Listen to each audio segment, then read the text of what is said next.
Boa noite. Boa noite. A Anatel investiga alertas falsos de terremoto enviados pelo Google. O rompimento da barragem de um garimpo ilegal de ouro polui um rio no Amapá. O governo anuncia um plano de renegociação de dívidas de agricultores. Produtores brasileiros reagem à decisão de Donald Trump de taxar importações de etanol e de carne. Numa conferência internacional sobre segurança, o vice-presidente americano manifesta apoio à extrema-direita e causa espanto entre aliados europeus. O presidente Lula volta a pressionar por exploração de petróleo na bacia da Foz do Rio Amazonas. E a ministra do Meio Ambiente, Marina Silva, defende a priorização da energia limpa. Morre no Rio de Janeiro o cineasta Cacá Diegues. O Jornal Nacional está começando. Brasileiros de 3 estados acordaram de madrugada com um alarme de terremoto. 2 da manhã em Ubatuba, no litoral norte de São Paulo. Nada diferente aparece nas câmeras, mas foi neste momento que o alerta começou a ser disparado. Terremoto de magnitude 4,8, seguido de outro alerta com um tremor de terra ainda mais intenso, 5,5. O epicentro, de acordo com o comunicado, ficava em alto mar. O alerta disparado pelo Google alcançou os celulares com o sistema operacional Android, que pertence ao Google, em São Paulo, no Rio de Janeiro e até Minas Gerais. É assustadora, cara. O alerta chegou de madrugada. A gente tomou um sustozinho, o pessoal ficou meio agitado. A mensagem trazia orientações de segurança, como verificar o gás e evitar construções danificadas. Muito estranho, assustadora, né? A gente não tem no nosso país esse fenômeno, né? Então assusta, né? Mas logo a Defesa Civil de São Paulo descartou qualquer possibilidade de tremor. Nós não tivemos nenhum registro aqui no tanto no sistema estadual como no sistema nacional de movimentação de solo. Então, o Centro de Sismologia da USP não detectou nada e nós temos sensores espalhados aqui no estado que detectam. Então, assim, esse alerta ele foi fora do canal oficial de comunicação de riscos e desastres aqui do estado de São Paulo. Ao meio-dia, 10 horas depois de enviar as mensagens, o Google divulgou uma nota em que diz que o sistema Android de alertas de terremoto é um sistema complementar e que ele não foi desenhado para substituir nenhum outro sistema de alerta oficial. A nota pede desculpas aos usuários pelo inconveniente e reafirma o compromisso de aprimorar as ferramentas. No site, a empresa explica que todos os smartphones têm mini acelerômetros, dispositivos que podem sentir vibrações indicando um possível tremor. Ao contrário dos avisos oficiais que seguem uma regulamentação e são enviados por órgãos governamentais, a mensagem disparada nessa madrugada foi de forma automática, baseada em vários celulares vibrando em um determinado local. A Agência Nacional de Telecomunicações afirmou que vai investigar o caso. De fato, o Google ele não é uma empresa de telecomunicações, mas é um usuário das redes de telecomunicações. E pela Lei Geral de Telecomunicações, os usuários têm o dever de utilizar as redes de forma adequada.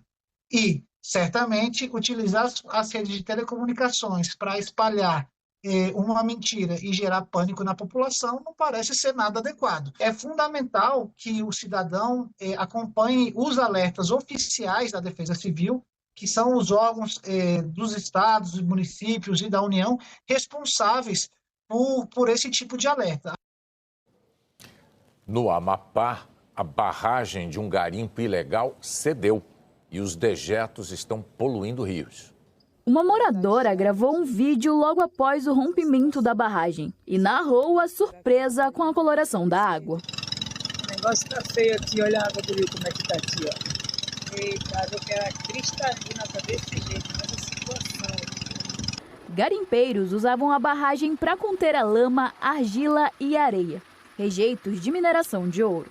Os criminosos abandonaram o garimpo ilegal assim que houve o acidente. Essas são imagens da região contaminada. Todo o rejeito escorreu por um igarapé que deságua no rio Cupixi. Ele corta os municípios de Pedra Branca, do Amapari e Porto Grande. A preocupação é que a lama atinja o rio Araguari, um dos principais do Amapá. A Secretaria de Meio Ambiente do Estado montou uma força-tarefa e vai avaliar o nível de contaminação da água. O resultado deve sair em 3 dias. Estamos tentando com outros laboratórios também, então digamos que o Brasil inteiro está mobilizado a nos ajudar para dar essa resposta, porque a gente precisa ter segurança para dizer se tem ou não a presença de metais pesados. Em 4 anos, a maior área do garimpo ilegal do estado, localizado na região norte, aumentou cerca de 4.200 hectares, o que equivale a 4.200 campos de futebol. Nesse período, teriam sido extraídos ilegalmente 2 toneladas de ouro, avaliadas hoje em 642 milhões de reais. A Polícia Civil do Amapá já abriu um inquérito para apurar as causas do acidente. O dono do garimpo já foi identificado.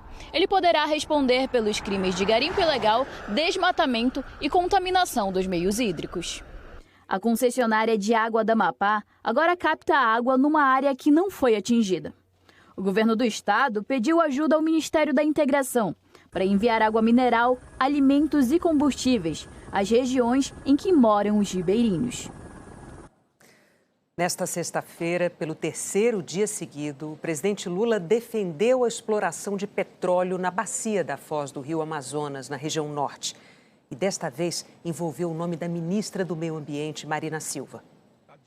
Em uma entrevista para a Rádio Clube do Pará, o presidente Lula disse que a ministra do Meio Ambiente, Marina Silva, não vai se opor ao projeto. Eu tenho certeza que a Marina jamais ela será contra, porque a Marina é uma pessoa muito inteligente e o que a Marina quer é o seguinte, não é que eu não quero fazer, é como fazer. Esse como fazer é uma coisa que eu quero, que ela quer e que você quer. Como fazer para a gente não ser predatório com a nossa querida Amazônia. Nos últimos dias, o presidente tem dito que quer explorar novos poços de petróleo na bacia da foz do Rio Amazonas. Ele chegou a chamar de lenga-lenga a demora do IBAMA em conceder a licença. O tema coloca em lados opostos os órgãos ambientais, como o próprio IBAMA e o Ministério do Meio Ambiente, de Marina Silva, e as instâncias ligadas à extração do óleo, como a Petrobras e o Ministério de Minas e Energia. Em 2023, o IBAMA negou o pedido de licença para a Petrobras perfurar o poço, que fica a 175 quilômetros da costa do Amapá. A Petrobras recorreu. Em outubro do ano passado, o IBAMA pediu mais informações e uma avaliação do impacto ambiental, e ainda não respondeu. Um dos aspectos que o IBAMA analisa é o risco de um eventual acidente e a capacidade de reação da Petrobras. O poço está a quase 1.000 quilômetros da base mais próxima da empresa. Por causa disso, em dezembro, a Petrobras decidiu construir uma nova base no Oiapoque, a cerca de 170 quilômetros do poço. A inauguração está prevista para março. No começo do mês, o presidente do Senado, Davi Alcolumbre, do União Brasil, do Amapá, recebeu de Lula uma sinalização positiva sobre a exploração. O tema é defendido por Alcolumbre e por outros representantes do Amapá e do Pará no Congresso, que acreditam que a extração trará benefícios à região com o pagamento de royalties. Sueli Araújo, do Observatório do Clima e ex-presidente do IBAMA, disse que a análise dos técnicos tem de ser rigorosa e chamou a pressão política sobre o órgão de inaceitável. A pressão do presidente da República e de qualquer outra autoridade, na verdade, é inaceitável. O licenciamento ele tem que ter autonomia para fazer as análises técnicas necessárias, né? As equipes responsáveis pela emissão das licenças ambientais têm que ter garantida uma segurança no sentido de que a avaliação de impactos ambientais seja a mais rigorosa possível. Horas depois, Marina Silva esteve ao lado do presidente Lula em um evento sobre a realização da COP30 em Belém, mas não falou sobre a exploração de petróleo na foz da bacia do Rio Amazonas. A ministra defendeu a importância de o Brasil priorizar o uso da energia limpa. O Brasil pode ser o endereço dos melhores investimentos, porque tem energia limpa e tem que continuar investindo na descarbonização da sua matriz energética, triplicar a energia renovável, duplicar a eficiência energética, fazer a transição para o fim do uso de combustível fóssil e, ao mesmo tempo, sermos capazes de fazer uma transição justa. Vamos ver a previsão do tempo para amanhã? Boa noite, Eliana. Boa noite, Bonner, Renata, e boa noite para você. Amanhã volta a chover no Rio Grande do Sul, com os maiores volumes no norte do estado.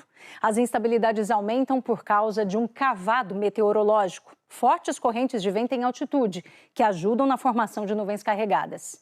Mas o risco de tempestade é maior no norte, nestes pontos em rosa, principalmente no Pará e Amazonas. Em Manaus, onde choveu 30 milímetros hoje, amanhã são esperados 50, quantidade que, somada ao acumulado do mês, fica uns 100 milímetros abaixo da média.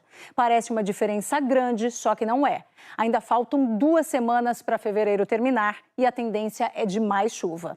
Amanhã também tem previsão de pancadas intensas em Belém e Palmas, 40 milímetros, em Macapá e Porto Alegre, 30, todas com tempo abafado. Mesma condição destas áreas, por isso há risco de temporal. Do oeste de Roraima ao norte de Goiás e da região central de Santa Catarina ao oeste do Rio Grande do Sul. Os meteorologistas avisam, pode ter alagamento, deslizamento, vento forte, raio e até granizo, mais para o centro-sul do país.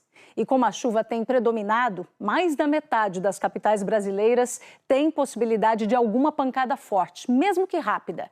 Caso de Florianópolis e Curitiba, com 32 e 29 graus. São Paulo e Rio de Janeiro, com 31 e 36. Brasília, Goiânia, Campo Grande e Cuiabá, com 29 e 33. Porto Velho e Boa Vista, com 32 e 34. São Luís, Teresina, Fortaleza, João Pessoa, Recife e Salvador, com temperaturas de 29 a 35 graus. Destaque para o calorão de João Pessoa e Salvador. Em Aracaju também, 33 graus. Em Maceió, 31. Vitória, com 37, deve ser a capital mais quente do país. E estas são as únicas com expectativa de sol o dia todo. Para encerrar, Florianópolis e São Paulo, porque devem esquentar muito na próxima semana. Em Floripa, 35 graus na segunda-feira. Na capital paulista, 34, depois 35, de segunda até quarta. Bonner e Renata. Obrigada, Eliana. Bom fim de semana para você. A Defesa Civil de Salvador interditou mais 3 igrejas tombadas pelo patrimônio histórico. A da Ordem Terceira do Carmo, a dos Perdões e a de Nossa Senhora da Ajuda. Uma força-tarefa está inspecionando igrejas e conventos desde o desabamento do teto da igreja de São Francisco de Assis, que matou uma mulher de 26 anos na semana passada. O Papa foi internado para tratar uma bronquite que piorou nos últimos dias. Segundo o Vaticano, Francisco apresenta uma leve alteração febril, mas o quadro de saúde é estável. Os primeiros exames mostraram uma infecção nas vias respiratórias. A igreja também informou que o Papa está sereno e de bom humor. A seguir, o governo anuncia um plano de renegociação de dívidas de agricultores. O vice-presidente americano causa espanto entre aliados europeus num encontro internacional sobre segurança.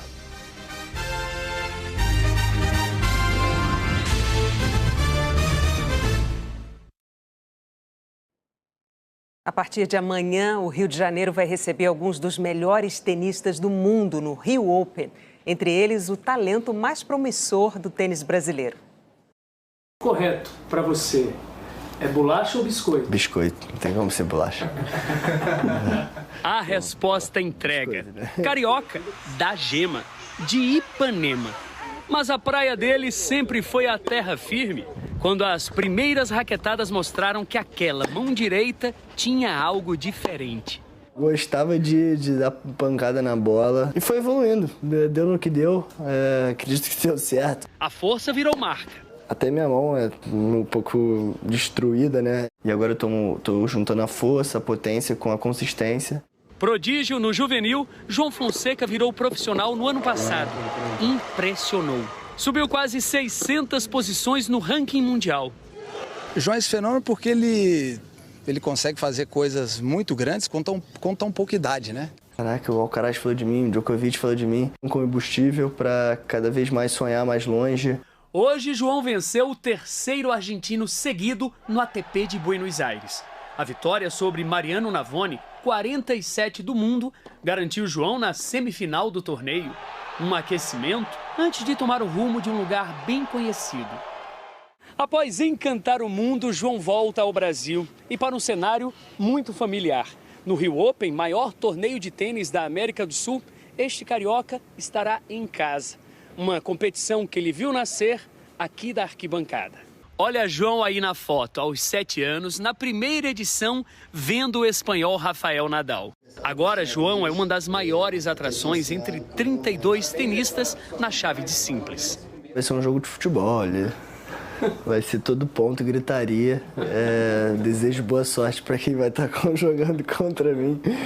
Vai ser gritaria, vai ser diferente, vai estar lotado e vai ser bem maneiro.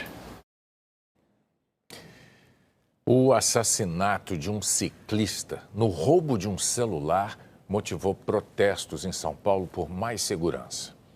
Amigos depositaram flores e se reuniram no Parque do Povo, onde Vitor Medrado foi baleado e morto. Ele estava com o celular na mão e não teve tempo nem para entender que estava sendo roubado. O corpo de Vitor foi velado em São Paulo. O enterro vai ser amanhã em Belo Horizonte. O governador de São Paulo, Tarcísio de Freitas, do Republicanos, disse hoje que há todo o empenho das forças policiais do estado para prender os assaltantes e apresentá-los à justiça. Em decisão liminar, a Justiça do Paraná autorizou o ex-policial penal Jorge Guaranho a cumprir pena em prisão domiciliar com tornozeleira eletrônica. Ontem, em Curitiba, o Tribunal do Júri condenou Guaranho a 20 anos de prisão em regime fechado por ter assassinado o ex-tesoureiro do PT, Marcelo Arruda. O Ministério Público ainda pode recorrer. O grupo terrorista Hamas anunciou os nomes de mais 3 reféns israelenses que vai libertar amanhã. Eles moravam no mesmo quibbutz quando os terroristas atacaram Israel e sequestraram mais de 200 pessoas em outubro de 2023. Em troca, Israel se comprometeu a soltar mais de 300 prisioneiros palestinos. Nesta semana, uma decisão de Donald Trump abalou as relações dos Estados Unidos com parceiros europeus. Ele optou por dialogar sozinho com o presidente russo, Vladimir Putin, sobre o fim da guerra na Ucrânia. Hoje, numa conferência internacional, o vice de Trump causou ainda mais espanto entre os aliados históricos. O objetivo desse encontro em Munique, na Alemanha, é discutir desafios à segurança do planeta. Todo ano tem, mas dessa vez as cartas estão bastante embaralhadas. Os Estados Unidos enviaram o vice-presidente, J.D. Vance. Chocou o público com o tom nada diplomático das críticas que fez aos próprios aliados. Ele declarou que tem um novo xerife na cidade, se referindo ao chefe dele, o presidente Donald Trump. Disse que os europeus são aliados importantes, mas cobrou que eles aumentem os investimentos na área de defesa e assumam um papel maior na segurança do próprio continente. O auditório em Munique esperava alguma palavra sobre a proposta americana para acabar com a guerra na Ucrânia, que é o grande elefante na sala desde que Trump telefonou para o presidente russo, Vladimir Putin, para negociar o fim do conflito. Hoje, o vice-presidente preferiu tratar de liberdade de expressão. Disse que a ameaça à Europa não é a Rússia ou a China, mas uma ameaça que vem de dentro. Acusou os governos europeus de não defenderem os valores democráticos o suficiente. J.D. Vance manifestou apoio a políticos anti-imigração e criticou a estratégia de outros partidos de isolar a extrema-direita. Autoridades da Alemanha interpretaram como uma referência direta à campanha eleitoral em curso no país. O ministro da Defesa alemão colocou os pingos nos is e rebateu o vice-presidente. Boris Pistorius declarou: Ele questionou a democracia na Alemanha e em toda a Europa. Ele falou em fim da democracia. Se eu entendi bem, ele comparou a situação em partes da Europa com a de regimes autoritários. Isto não é aceitável. Meine Damen und Herren, das ist nicht akzeptabel. O ministro afirmou que a visão de Vance não corresponde ao que ele vive no continente e destacou que no país dele todas as opiniões têm voz e que partidos de extrema-direita fazem campanha como qualquer outro. J.D. Vance também rompeu com o tom sóbrio da conferência ao usar ironia para falar sobre a relação da Europa com o bilionário Elon Musk, que é contra as regulações do continente para as redes sociais e que tem declarado apoio à extrema-direita. Vance disse que se a democracia americana sobreviveu a 10 anos de críticas da ativista ambiental Greta Thunberg, vocês conseguem sobreviver a alguns meses de Elon Musk. No discurso, o vice-presidente driblou a questão ucraniana, mas nos bastidores se reuniu com Volodymyr Zelensky. Logo antes da reunião, o presidente da Ucrânia disse que não acredita que os Estados Unidos tenham um plano pronto para acabar com a guerra. Ele afirmou: só vou me encontrar com um único russo, Putin, e só depois de chegar a um plano comum com a Europa e Trump. Depois do encontro com Vance, Zelensky disse que a reunião foi boa, mas que é preciso conversar mais. Donald Trump tem demonstrado impaciência com esse conflito na Ucrânia. O governo dele sinalizou que os ucranianos talvez precisem ceder território aos russos. Essa posição preocupa os europeus, que querem participar das negociações de paz e que não querem que o conflito se encerre de qualquer jeito. Eles exigem um acordo justo que garanta a segurança dos ucranianos. A presidente da Comissão Europeia deu hoje um aviso. A failed Ukraine would weaken Europe, but it would also weaken the United States. Um fracasso na Ucrânia enfraqueceria a Europa, mas também enfraqueceria os Estados Unidos. Nesta sexta-feira, o presidente Lula voltou a defender o princípio da reciprocidade como reação à cobrança de tarifas pelos Estados Unidos. O presidente Lula disse que o Brasil poderá recorrer à Organização Mundial do Comércio contra a taxação de produtos brasileiros. Agora eu ouvi dizer que vai taxar o aço brasileiro. Se taxar o aço brasileiro, nós vamos reagir comercialmente, ou vamos denunciar na Organização do Comércio, ou vamos taxar os produtos que a gente importa deles. Agora, se tiver alguma atitude com o Brasil, haverá reciprocidade. Não tem dúvida, haverá reciprocidade no Brasil em qualquer atitude que tiver contra o Brasil. A Câmara Americana de Comércio para o Brasil, que promove as relações entre os dois países, reforçou hoje a necessidade de diálogo para buscar soluções negociadas e equilibradas. E afirmou que, embora a tarifa média brasileira para o mundo seja de 12,4%, a tarifa média sobre as importações americanas é de 2,7%. Ainda, segundo a ANCHAM, quase metade das exportações americanas para o Brasil entra sem tarifas e 15% dos produtos americanos chegam aqui com alíquotas de no máximo 2%. No caminho inverso entre os produtos brasileiros exportados para os Estados Unidos, óleo bruto de petróleo foi o item mais vendido no ano passado, quase 6 bilhões de dólares sem a cobrança de tarifas. Produtos semi-manufaturados de ferro ou aço vieram em segundo lugar, com quase 3 bilhões de dólares. A barreira americana aplicada foi de 7,2%. O café não torrado em grãos somou quase 2 bilhões de dólares com tarifa de 9%. A orientação do governo de Donald Trump para taxar parceiros comerciais vem preocupando os principais mercados no mundo. Na segunda-feira, o anúncio foi de uma taxação de 25% sobre o aço e o alumínio. O Brasil é o segundo maior fornecedor de aço para os Estados Unidos. Ontem, o memorando de Trump para impor tarifas sobre países que cobram taxas de produtos americanos, as chamadas tarifas recíprocas, cita outro produto brasileiro, o etanol. No ano passado, a venda de etanol aos americanos foi de 180 milhões de dólares. Na outra mão, 50 milhões de dólares em etanol vieram dos Estados Unidos para cá. No comércio do etanol, enquanto os americanos cobram uma tarifa de 2,5%, o Brasil tem uma taxa de 18%. O presidente da União da Indústria de Cana-de-Açúcar explica que a tarifa mais alta foi determinada pelo Mercosul e é aplicada porque o etanol produzido no Brasil, a partir da cana-de-açúcar ou do milho, emite 1/3 dos gases do efeito estufa em comparação ao etanol produzido nos Estados Unidos. Isso porque as usinas brasileiras costumam usar biomassa como fonte de energia para a produção de etanol. Falar de reciprocidade diante de produtos, soluções tão diferentes como são o etanol brasileiro e o etanol americano.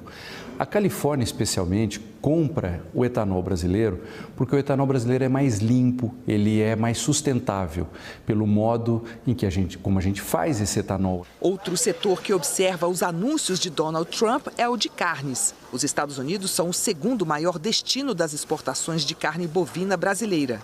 No ano passado, o Brasil exportou 229 mil toneladas aos americanos e importou apenas 66 toneladas.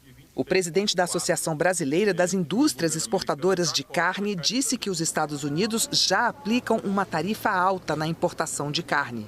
Hoje, o que limita a exportação brasileira aos Estados Unidos é a tarifa de 26,4 que o governo americano já cobra da carne brasileira. A carne brasileira ainda não teve impacto, né? Não foi anunciada nenhuma tarifa extra sobre a carne brasileira, né? Então, nós estamos acompanhando, mas não dá para ter nenhuma ação e solicitação ao governo sem ter nenhuma medida que nos afete a princípio. A cotação do dólar comercial caiu hoje para R$ 5,69. Fazia 3 meses que a moeda americana não ficava abaixo de R$ 5,70. A Bolsa de Valores brasileira subiu 2,7%. O governo federal lançou hoje um programa para regularizar dívidas de mais de 1 milhão de agricultores familiares. Hoje, de cada 3 agricultores familiares, um tem dívida atrasada há mais de um ano. Passa de 1 milhão de inadimplentes. Seu Sérgio Saito tem uma chácara de hortaliças que abastece mercadinhos em Brasília. Sem crédito, fica difícil ampliar ou até manter a produção. Com certeza, né? Porque aí eu já teria uma outra chácara e com outra chácara dobrava ou triplicava a quantidade de mercadoria. Muitos agricultores familiares vêm se endividando nos últimos 10 anos, seja por causa da pandemia da Covid, das oscilações de mercado ou de eventos climáticos extremos. E isso tem impedido o acesso ao crédito rural. A ideia do Desenrola é exatamente para permitir novos financiamentos para que invistam na produção de mais alimentos e assim contribuam para a queda nos preços. Podem aderir ao programa agricultores familiares, assentados da reforma agrária, cooperativas, pescadores, quilombolas e indígenas, com renda anual de até R$ 500 mil e estão no Pronaf. O nome fica limpo na retirada dos agricultores da chamada prisão perpétua. Não há custo para o Tesouro, por isso não há nenhum impacto no fiscal. Ele pega o pequeno, mas pega também um agricultor mais estruturado, uma classe média rural, e é para ela também que essa medida está sendo desenhada. Segundo o Ministério do Desenvolvimento Agrário, a dívida dos agricultores com restrições financeiras soma quase 20 bilhões de reais. Individualmente, a grande maioria tem dívida de até 10 mil reais. A adesão ao Desenrola Rural pode ser feita a partir do dia 24 deste mês. Basta procurar a instituição financeira. Os acordos variam conforme o valor em atraso. Os maiores descontos são para os assentados da reforma agrária e quilombolas, com dívidas em financiamentos de instalações. Os descontos podem chegar a 96%. Agricultores na dívida ativa da União há mais de um ano e no valor de até R$ 91 mil podem parcelar o pagamento em até 60 meses. A Folha de São Paulo publicou uma pesquisa Datafolha com a avaliação que os brasileiros fazem do governo Lula. A margem de erro é de 2 pontos percentuais, para mais ou para menos. Em junho do ano passado, 36% consideravam o governo Lula ótimo ou bom. Em agosto, 35%. Em outubro, 36%. Em dezembro, 35%. Agora, 24%. Os que consideravam o governo Lula regular eram 31% em junho, depois 30%, 29% em 2 pesquisas e agora 32%. Ruim ou péssimo, 31%, na sequência 33%, 32%, 34% e agora 41%. 2% não sabiam em junho, depois 3%, 2%, 1% e agora 2%. O Datafolha ouviu 2.007 pessoas com 16 anos ou mais em 113 municípios, na segunda e na terça-feira desta semana. A seguir, a morte do cineasta Cacá Diegues.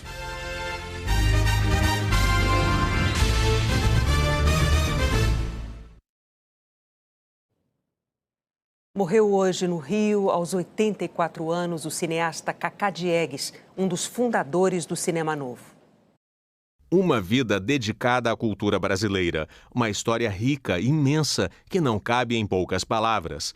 Diretor de cinema, roteirista, produtor, escritor, imortal da Academia Brasileira de Letras. Um apaixonado pelo Brasil. O Brasil é um grande mistério. Talvez seja por isso que eu faço tanto filme sobre o Brasil, que é uma tentativa de descobrir algumas coisas sobre esse mistério que me fascina tanto. Carlos Diegues nasceu em Maceió em 1940 e foi lá, ainda menino, que surgiu o amor pelo cinema. Eu tinha uma tia que me levava ao cinema, eu era pequenininho, tinha 5 anos de idade, e ela me levou no principal cinema de Maceió, que era o São Luís. Quando eu entrei por aquela lateral, eu fiquei surpreso com aquela tela imensa, com aqueles personagens imensos. E eu fiquei olhando, e ela achou que eu ia fazer alguma traquinagem, aí me disse assim, olha, não bota a mão na tela não, que ela fica presa lá para sempre. Ficou, né? Ficou. Aos 6 anos, Cacá veio com a família para o Rio, cursou Direito na PUC, mas a paixão de criança falou mais alto. Depois de se dedicar ao cinema amador, participou com outros 4 colegas do projeto 5 vezes Favela, em 1961. Uma das obras fundamentais do cinema novo, o movimento que fundou o cinema moderno, engajado e mudou a cultura no país.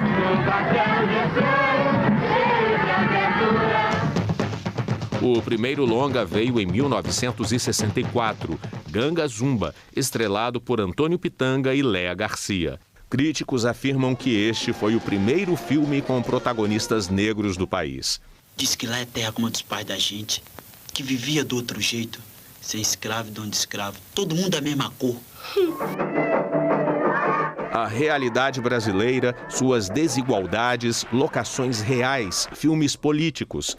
Cacá e cineastas como Glauber Rocha e Nelson Pereira dos Santos bebiam da mesma fonte. O Cinema Novo tinha um programa muito simples, de só 3 pontos. Mudar a história do cinema, mudar a história do Brasil e mudar a história do planeta. Em 1969, a repressão da ditadura militar fez Cacá Diegues e sua mulher na época, a cantora Nara Leão, trocarem o Brasil pela França. Já de volta, em 1976, dirigiu Chica da Silva, com Zezé Mota. Pelo menos 3,5 milhões de espectadores lotaram as salas de cinema.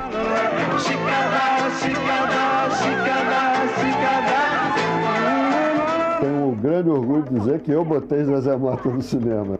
O fim da ditadura trouxe um sentimento novo para Cacá. Para ele, o cinema novo tinha perdido o sentido de ser. E vieram então mais 2 sucessos, Chuvas de Verão e Bye Bye Brasil, que mostra um país que estava mudando. Vamos lá, sanfoneiro. Sobe lá atrás.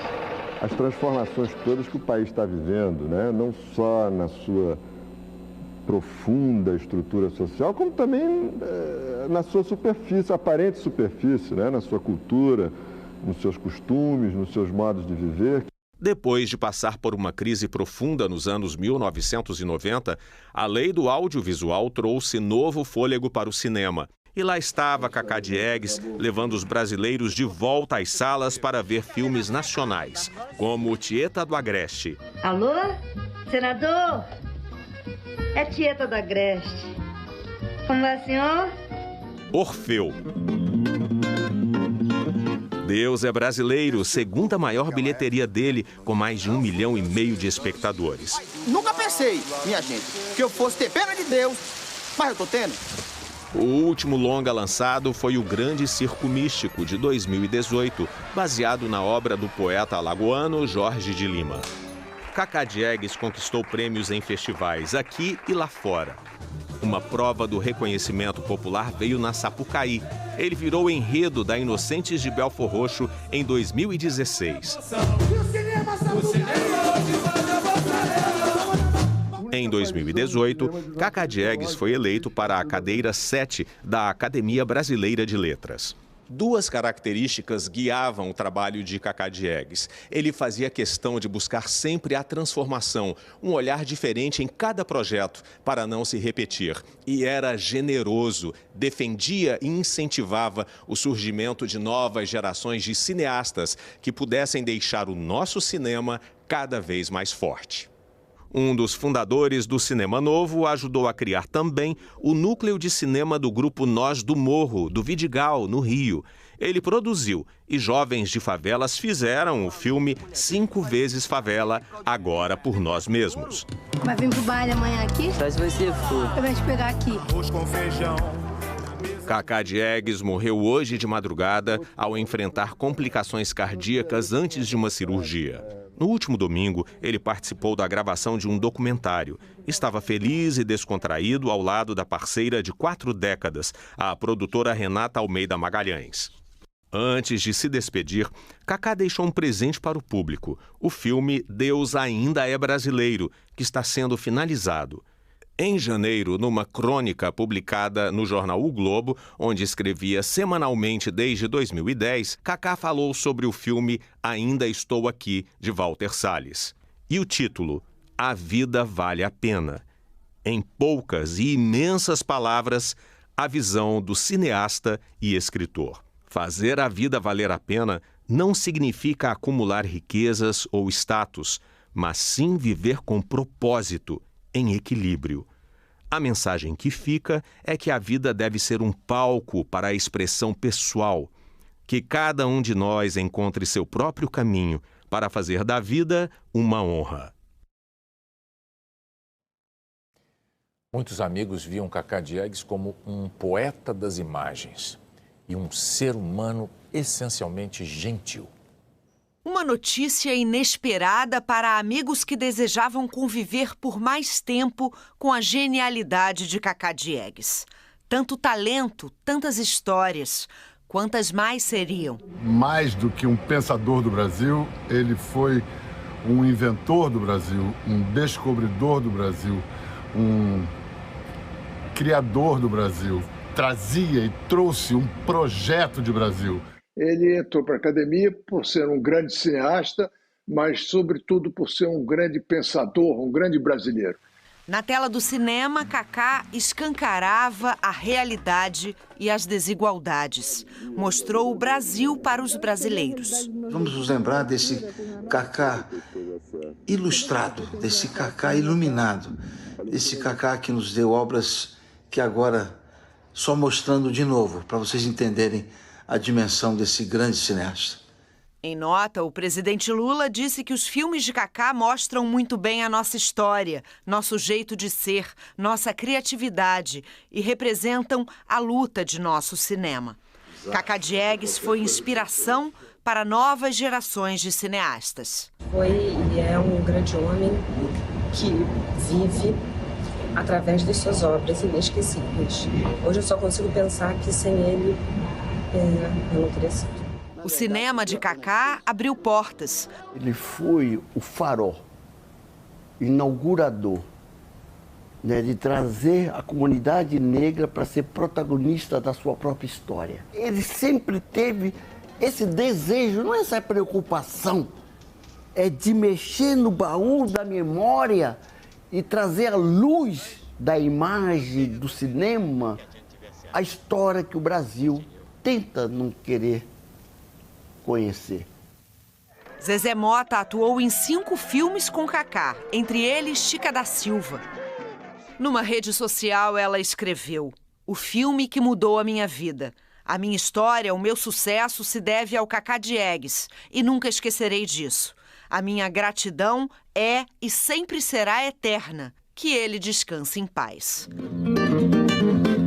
Tony Garrido viveu Orfeu, conduzido por Cacá. Ele conseguiu se entender com uma arte que fez a gente saber quem a gente era, né? Melhor.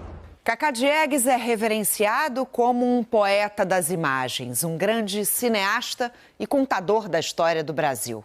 Todos os que conviveram com ele são unânimes em lembrar um traço marcante na personalidade: a gentileza, a voz baixa e suave com que conduzia todos os trabalhos e as relações, dentro ou fora de um set de filmagem. Cacá inventou a gentileza, né? Que eu me lembro assim, foi o cara que mais foi gentil, não é comigo não, com todo mundo. A ausência de Cacá Diegues parece um erro no roteiro do filme da vida.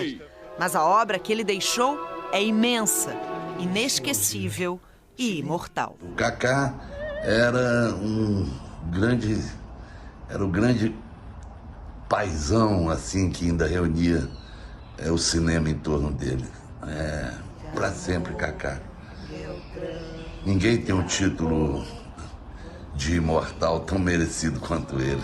A gente só tem a agradecer a passada do Cacá por aqui e que ele passe a nos iluminar aonde quer que ele esteja. Toda a saudade, todo o amor a Cacá Diegues, esse homem que encarnava a esperança. É isso aí, gente. Acabou o filme. Em homenagem a Cacá Diegues, depois do BBB, a Globo vai exibir no cinema especial o filme Deus é Brasileiro.